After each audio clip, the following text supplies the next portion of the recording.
Hey guys, welcome back to my channel. আশা করি সবাই খুব ভালো আছো আর সেফ আছো। আমিও খুব ভালো আছি। আবার চলে এলাম একটা নিউ ব্লগ ভিডিও নিয়ে।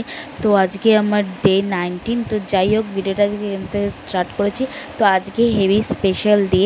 সকল ভাই বোনেদের সকলের মধ্যে রাখিটা অনেকই তো সব জাতি ত্যাগ করে রবীন্দ্রনাথ ঠাকুর হিন্দু মুসলিম সবাই একসাথে যাতে রাখির বন্ধন হয়, ওই জন্য একসাথে রাস্তায় বেরিয়েছিল, যাতে এইটা সারাটা প্রত্যেকটা বছর হয়ে আসছে। তো আমার তরফ থেকে সকল ভাইদের ভালোবাসা, সকল দাদাদের কাছে আমার প্রণাম। সবাই যাতে ভালোভাবে রাখি কাটাও, ঠিক আছে?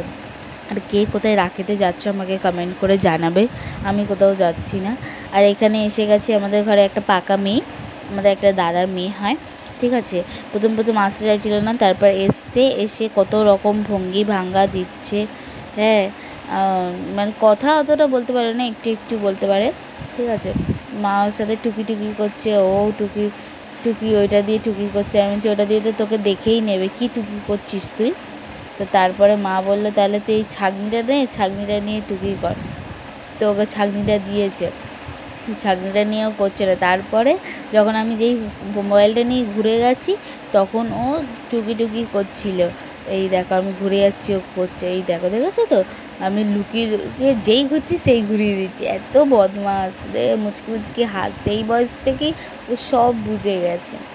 তো যাই হোক, ওর সাথে একটু একই ঠাট্টা করে একটু ওকে চটকে চাটকে নিয়েছি। আমার না আমি ভালো লাগে বাচ্চা চটকাতে, ঠিক আছে? ওরা বিরক্তি হয়ে যায়, তাও আমার ভাল লাগে এই বিরক্তি করার জন্যই ওদেরকে তো চটকানো। তো যাই হোক, ওকে বিস্কুট খাইছে, মা ওকে আবার প্রসাদ খাওয়াচ্ছে। মা ঠাকুরকে প্রসাদ দিয়েছিল, তাদের রাখিও পরিয়েছিল। তো তাই, তো যাই হোক, তো সব করে করে মা বলছে তুই একটা জিনিস খাবি? আমি বলছি কি? বলছে এই দেখ আমি এটা করেছি, তুই তো ছিলিস না, তাই জন্য তোকে দিতে পারিনি। আমি বলছি বা ভালো, রাখো, পরে খাবো। তো দেখা মা বলে একটা খা না। তো ঠিক আছে, আমি একটাই নিয়েছি। সকাল সকাল মিষ্টি আমার একদম ভালো লাগে না, মিষ্টি আমার খুব প্রিয়, কিন্তু সকালবেলা খালি পেটে একদমই না। তো যাই হোক, তো চান করে চলে এসেছি। তো মা এখানে ভাত রান্না করছে তাড়াতাড়ি, কেননা আজকে পূর্ণিমা পড়েছে 1:30টার পর থেকে ভালো তো তাই জন্য আমি এখানে সব রেডি করে নিয়েছি ওদের জন্য। আমি আমার যতটুকু পেরেছি ততটুকু দিয়ে আমি করার চেষ্টা করেছি। জানি না কার কেমনি লাগবে না লাগবে, ঠিক আছে? আমি তো কাজকর্ম করি না, তার মধ্যে আমার টিফিনের পয়সা জমি আমি কিছু না কিছু দেওয়ার চেষ্টা করি। যাই হোক, ওর রাখি পরানো হয়ে গেছে, ঠিক আছে? ওই ক্লিপটা আমি আলাদা করে দিয়ে দেবো, কেন আমি আমার ফোনে ক্লিপটা করিনি। এই ক্লিপটা এটা দাদা করে দিয়েছিলো, কেন আমি রাখি পরাবো না, আমি ফুটেজ তুলো। তো যাই হোক, তো মাকে দিয়েছি। আমার মা তো ক্যামেরা ঠিকঠাক ধরতে পারে না, ঠিক আছে? কোথায় ক্যামেরাই বন্ধ করে রাখবে আঙুল দিয়ে, আর ভিডিও হয়ে যাচ্ছে। তো যাই হোক, তো ও বললো দে আমি করে দিচ্ছি, আমাকে দেখাতে হবে না, তুই তোকেই দেখা, তোর ভিডিও তোকে দেখা, দুটো বেশি ইম্পর্টেন্ট, আমাকে ডাক। তা আমি বললাম ঠিক আছে, তুই ছাড় না। তো তারপর শুভেন্দু এলো, শুভেন্দুকে দিলাম। শুভেন্দু তো প্রথম একটু লজ্জা হচ্ছে, বলছে ভিডিও বন্ধ করো। আমি বললাম না, আমি যখন ওরটাও করেছি আমি তোমারটাও করবো, ঠিক আছে? তো আমি একটা আমার দাদাকে নিয়ে ঠিকঠাকও করেছি, এটা আমি শর্টসে ছাড়বো, ইনস্টা রিলস বানিয়েছি। তো যাই হোক, ওদেরকে ভালো করে তাপ দিয়ে যাতে ওরা সারা জীবন খুব ভালো থাকে মা বলছে হ্যাঁ ভালো থাকে, তুই যাতে ওরা কাজকর্ম করে ওদের থেকে ভালো গিফট দিস। ও আবার বলছে যে হ্যাঁ ও কেক খাবে ডেলি, ওই জন্য আমাকে ভালো করে আশীর্বাদ করো, এই করো, ঠিক আছে? আমি তো ছোটো, আমি কি আশীর্বাদ করবো? আমি ভগবানের কাছে চাইবো যাতে ওরা ভালো থাকে, আর ওদের পকেট থেকে পকেট খুশিয়ে এইটা ওইটা কিনবো। হ্যাঁ, তো যাই হোক, তো মা পাখাটা চালিয়ে দিল, কেননা প্রচুর গরম লাগছিল, ঠিক আছে? আর আমাদের এইটুকুনি ঘর একজন করে না করলে হবে না, আমাদের ভেতরে ঘরে কাজ হচ্ছে বলেইছি।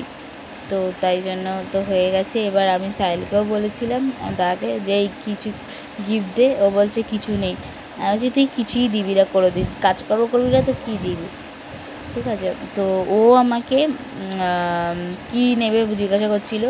তো আমি বললাম কিছু না, কেননা ওর গাড়ির অনেকটা কাজ বেরিয়ে গেছিলো, ঠিক আছে? তারপরে অনেক আছে, তো তাই জন্য আমি বললাম কিছু দিতে হবে না, তাও দিয়েছে, টাকা দিয়েছে আমাকে।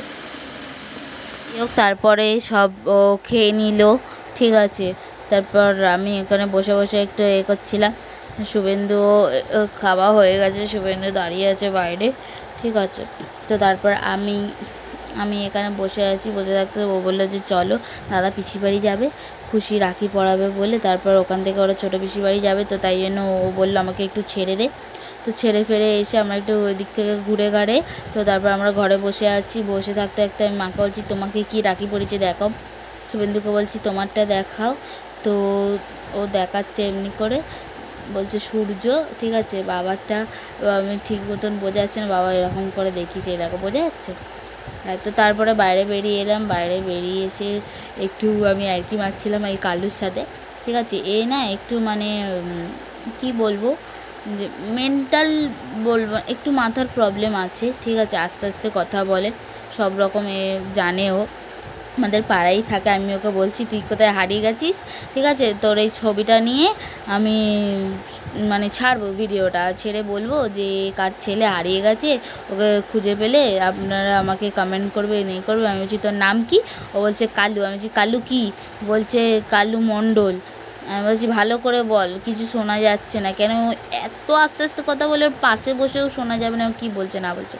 তো যাই হোক, তারপরে আমি এই ঘরে চলে এলাম, ক্যান্ডির খাবার রেডি করছি। রাহুলেরও খাওয়া হয়ে গেছে, রাহুল খেয়ে দিয়ে 1 মিনিটও বসেনি। তো আমি খাবারটা কেন রেডি করে দিলাম, কেননা আমরা একটু বেরাবো, আমি আর আমার মা। তো কোথায় যাব না যাব সেই সবও আমি তোমাদের সাথে শেয়ার করব, কেননা সামনে আমার বার্থডে আসছে।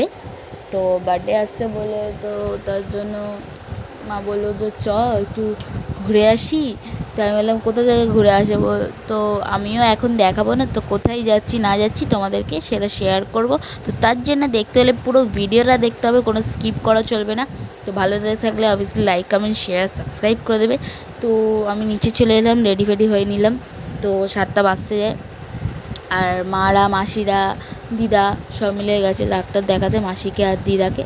মাসির শরীরটা খুবই খারাপ ছিল দেখেছো, তো মাসির মুখে সেই জ্বর ঠোসার মতন বেরিয়েছে। এখানে ডাক্তার দেখাতে ডাক্তার বলল যে তোমার এটা অন্য কিছু হয়েছে, চিকেন পক্স হচ্ছে। তো সেই ট্রিটমেন্ট হিসেবে সেই এবার ওষুধ চলছে। এখানে মা কী কী রান্না করেছে সেগুলো দেখিয়ে দিচ্ছি। আমার একটু খিদে পাচ্ছিলো, তাই জন্য আমি কুদরি আলু ভাজা দিয়ে একটু মুড়ি খাবো, একটু মুড়ি নিয়ে নিয়েছি। যাওয়ার আগে একটু খেয়ে নিই, বাইরে বেরিয়ে তাহলে কিছু খেতে হবে না। তো যাই হোক, খেয়ে দিয়ে আমরা চলে গেলাম। তো দাঁড়িয়েছিলাম, শুভেন্দুকে ফোন করলাম। শুভেন্দু, আমি, মা, শুভেন্দু ছাড়তে গেছিলো আমাদের, আমরা গড়িয়ে চলে এসেছি। তো সিটি স্টাইলে গেছিলাম আমার জামা কিনতে, কেননা আমার বাড়ির জামা একটাও ভালো নেই। তো তাই জন্য মা বললো যে জন্মদিনে কিচ্ছু হবে না, শুধু বাড়ির জামা হবে। তো ওখান থেকে আমি বেশি ক্লিপ দেখাতে পারিনি। বাড়ি এসে কেন যেতে যেতে 8টা পার হয়ে গেছে, তো তাই জন্য মা বললো যে চ তাড়াতাড়ি চ। তো তাই জন্য আমি বেশি কোনো ক্লিপ নিতে পারিনি।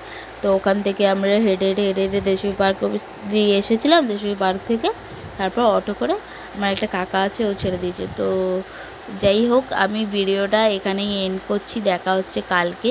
তো তোমরা খুব ভালো থেকো, সুস্থ থেকো। কে কোথায় রাখিতে গেছো না গেছো, কে কী গিফট পেয়েছো না পেয়েছো অবভিয়াসলি আমাকে জানাবে। আমি আমার নিজের দাদার থেকে কোনো গিফট পাই না কোনো বছর, ও কেন কাজকর্ম করে না, ও কী করে গিফট দেবে, ঠিক আছে। আর শুভেন্দু দিয়েছে হচ্ছে পয়সা দিয়ে দিয়েছে, ও বলেইছি। তো ঠিক আছে, তো কালকে দেখা হচ্ছে। তো চল, তো কালকে দেখা হচ্ছে বলে আমি আবার এখানে কি করে চলে এলাম, কেননা গুলে এসেছিলো। আমি ভিডিওটা এন্ড করে দিয়েছিলাম, তারপরেই ও এসেছিলো। তখন আমি আর মানে ভিডিও করতে পারিনি, কেউ ছিল না আমার ফুটেজটা তুলে দেওয়ার মতন। তো রাখি পরে এই কেকটা আমায় দিয়ে গেছে, থ্যাংক ইউ বলে, ঠিক আছে। ও মামা বাড়ি থেকে এসে আমার কাছে রাখি পড়েছে, এটাই অনেক আমার কাছে, এটা আমার কাছে অনেক।